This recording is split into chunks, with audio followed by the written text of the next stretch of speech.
So I think a very good place to start out our discussion of Ethernet, especially if you have no idea what Ethernet is to talk a little bit about an overview of it and its history, how it came to be and how it was developed. So let's say that you've never heard of this term Ethernet before. This is the first time you've never read anything, you've never watched any videos on it. This is the first time you're hearing that term and you're wondering, what is Ethernet and why should I care? Hence the title of this video series. Well, think about the concept of networking. Now imagine that you could actually see with your eyes what was going on inside your laptop when things are being networked, right? So at a very high level, your processor, your CPU, and your laptop, and I'm just going to use a laptop as an example, although this would also be applicable for anything that can use wired Ethernet. The processor in your laptop is running basically two different kinds of applications. You've got those applications which are non-networked applications. For example, Notepad if you're in Windows, or Microsoft Excel, right? Or maybe Windows Photo Viewer. These are all things that are self-contained within your laptop. They have no idea there's an outside world. There's nothing built into those applications to fetch data or to push data to or from remote locations. That's a non-networked application. Then you have networked applications such as Google Chrome or Microsoft Outlook or something like that.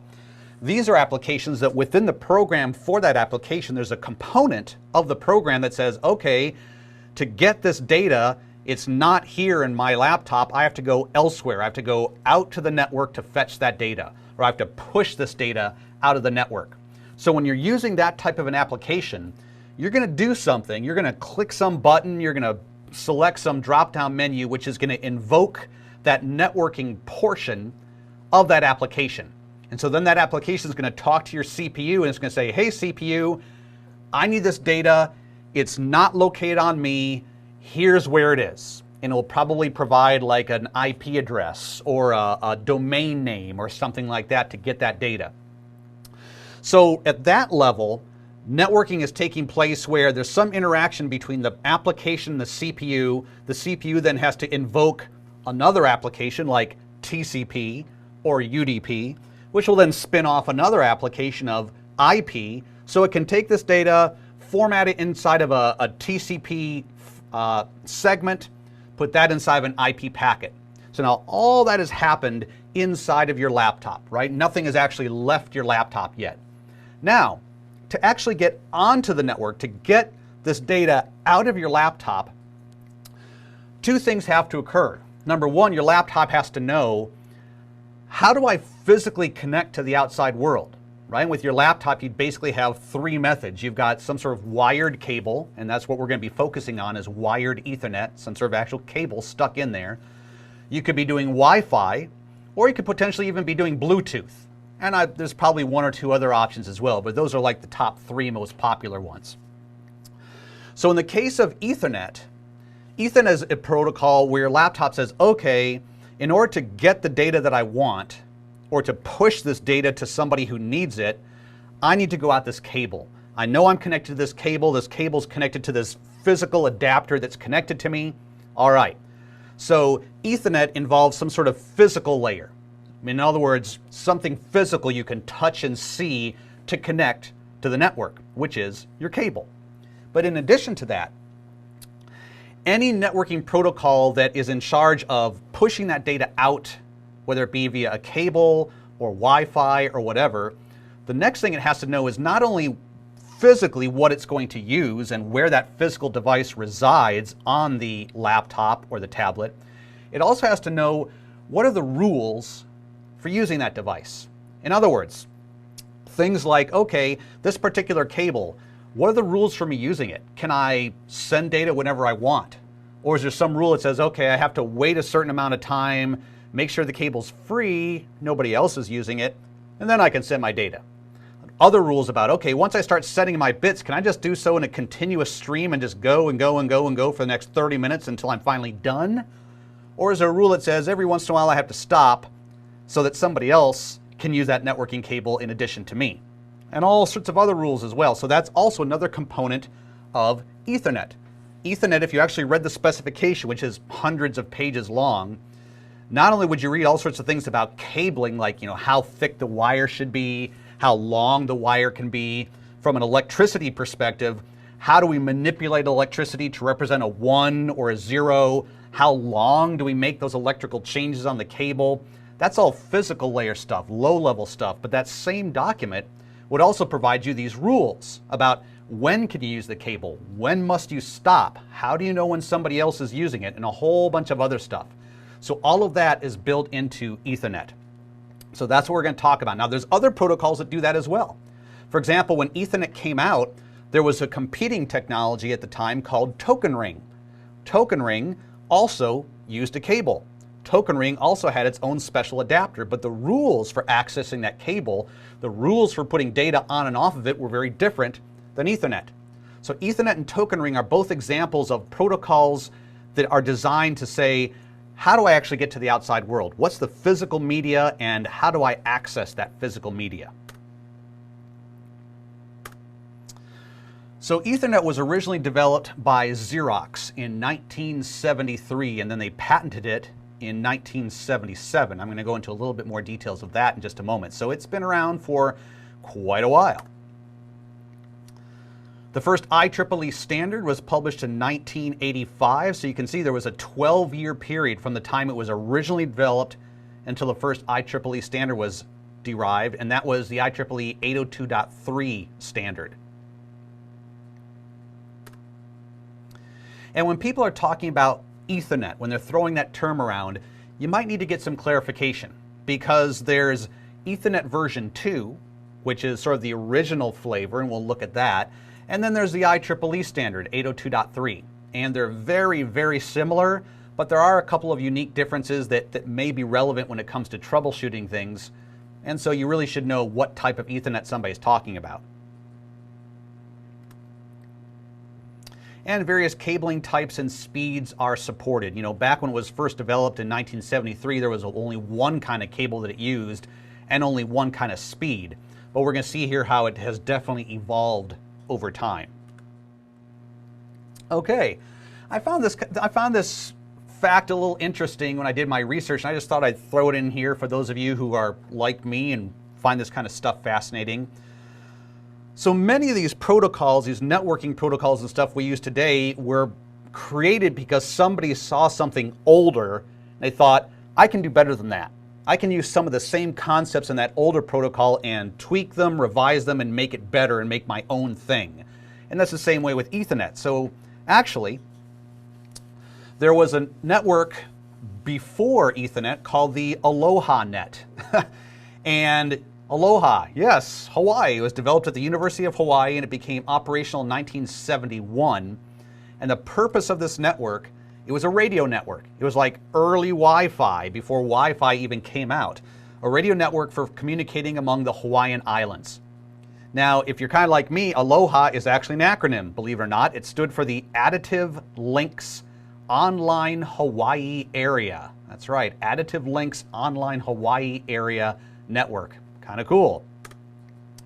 And it was a very simple wireless mechanism. Basically, it was, okay, any device connected to the Aloha network could transmit at any time. If it had something to send, it could transmit over this wireless Aloha network. And the idea was, once you're done transmitting, you need to get an acknowledgement back. That's how you knew that your transmission was successful.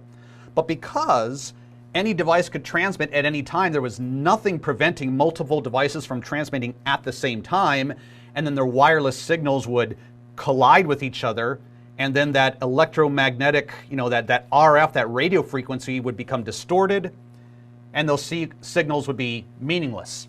That was called a collision. So in the Aloha network, basically you just transmitted. If there was a collision, you wouldn't get an acknowledgement. That's how you knew that there had been a collision. So then you would just retransmit because you assumed that there was an acknowledgement, that there was no acknowledgement. So real simple network. So let's bring in Dr. Robert Metcalfe. So in 1973, we have this brilliant guy called Dr. Robert Metcalfe. I believe he was a physicist at the time, and he was working at Xerox. He was actually working at the Palo Alto Research Center in Palo Alto, California. And he was thinking to himself, he said, you know what? We at Xerox have created some pretty cool things. We've created like the first personal computer. There it is, the Xerox Alto. That's a picture of it right there. The Xerox, I'll make this a little bit bigger so you can see it. They had also developed some of the first laser printers at that time. And he said, you know what? It would be nice if a whole bunch of these Xerox Altos could somehow be networked together to make use of this laser printer so that every person doesn't need their own individual laser printer. It'd be nice if the whole floor or the whole company could all share that resource. And so he started thinking about that, and he thought about the Aloha network. And he said, you know what? The Aloha network, I could use that. Why don't I just make that into a network that uses cables instead of wireless, and I'm going to make it a little bit better so there's less chances of collisions, so we can speed it up, make it a little bit more efficient. And what he came up with was Ethernet. So Xerox PARC, that stands for the Palo Alto Research Center. And so in his design, his Ethernet design, his design used cables, whereas the Aloha network was wireless between islands. It was designed to interconnect land systems. It was based on those concepts in the Aloha network. But here was one of the key differences. He said, the main problem with the Aloha network is that any device can transmit whenever it wants. And the way it knows if it was successful or not was if it gets an acknowledgement back. If it doesn't get acknowledgement, try again. And he thought, what if I created some way of arbitrating access? In other words, well, let's try to make it a little bit more fair, where devices don't step on each other's toes, and there's more of a chance of when you're talking, nobody else is talking. When you're talking, everybody knows that they need to listen, and less chance of the collisions happening. And so he, along with somebody else, invented the CSMA-CD algorithm that we'll be talking about, which significantly speeded up the process of accessing the network. Just some other sort of little random facts here.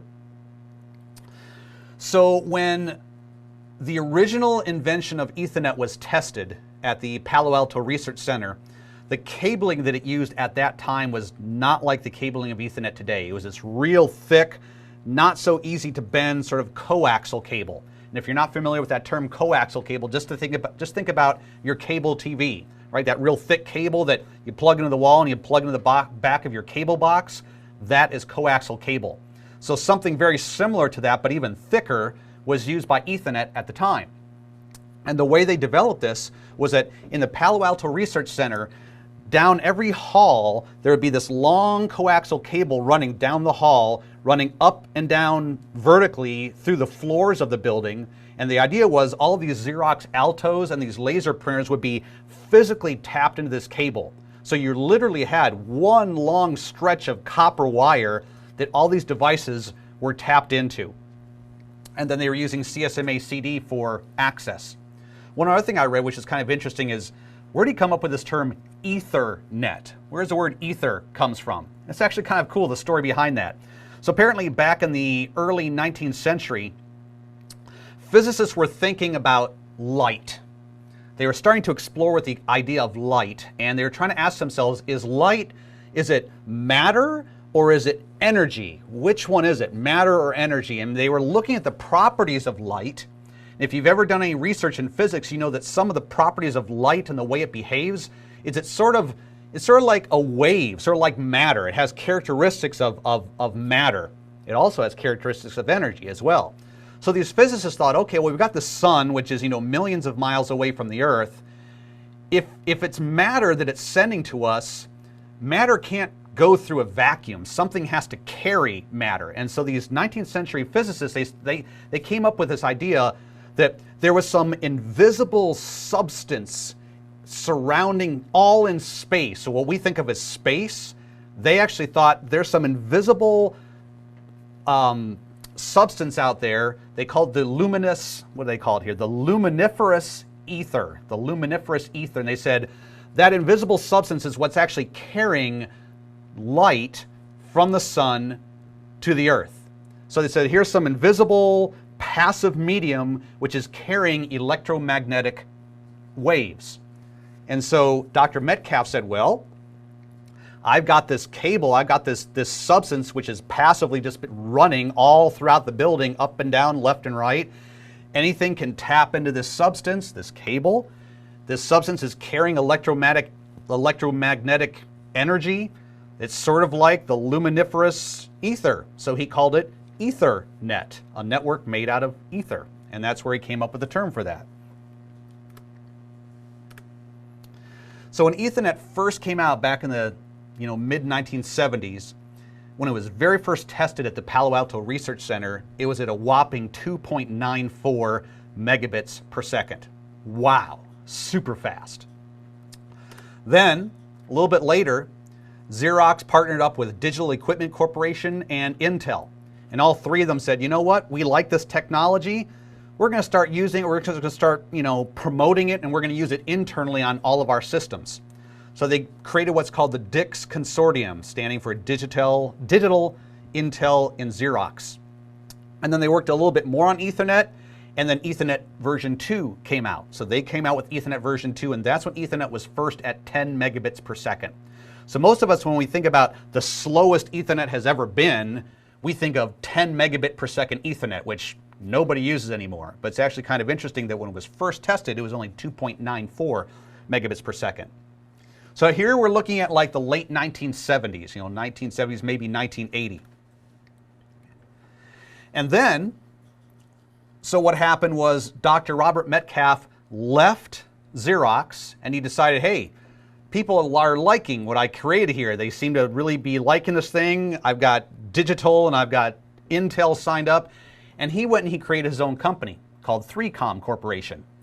And he went and formed a new IEEE committee, the 802 committee. So it's actually interesting that Dr. Robert Metcalf was one of the original founders of the 802 committee.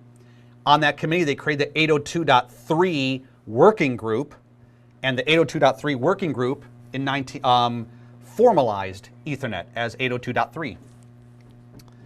Then in 1995, so now we're looking at, about 15 years later, the IEEE introduced the 802.3U standard and dramatically increased the speed to 100 megabits per second. So now we're looking at what we call fast Ethernet. Now you can see here that there's less and less time being elapsed in shorter periods where Ethernet is getting faster and faster and faster. So in 1998, gigabit Ethernet was introduced, 1 billion bits per second. In 2002, 10 gigabit Ethernet came out. And in 2010, the IEEE 802.3BA standard was ratified, which standardized 40 gigabit and 100 gigabit Ethernet, which is still kind of hard to get interfaces that support that, but that did come out. So where does Ethernet fall within the scope of the OSI model, the Open Systems Interconnect? So we know the OSI model is 7 layers, application layer down through the physical layer.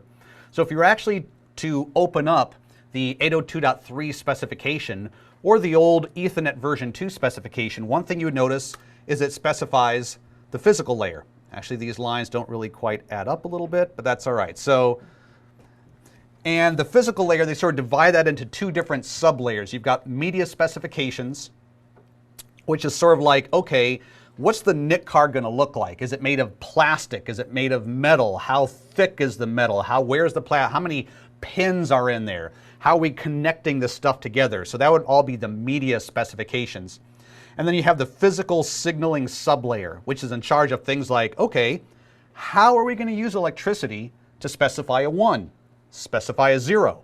If I'm changing the voltage to be a certain voltage level for 1, how long do I hold it at that level? So all that stuff dealing with electricity and how we use that to represent binary is in the physical signaling sublayer. And then the data link layer, that's also subdivided into 2 sublayers. You've got the media access control sublayer. And the media access control sublayer is the sublayer of the data link layer that says things like, what are the rules for accessing the physical layer? Can I talk whenever I want, or do I have to wait?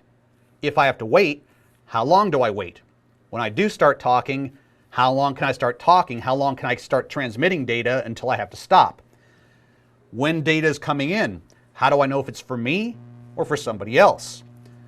Should I use an address so somebody wants to send data to me, they know what my address is? And if so, what does that address look like? All those types of things are answered at the media access control sublayer.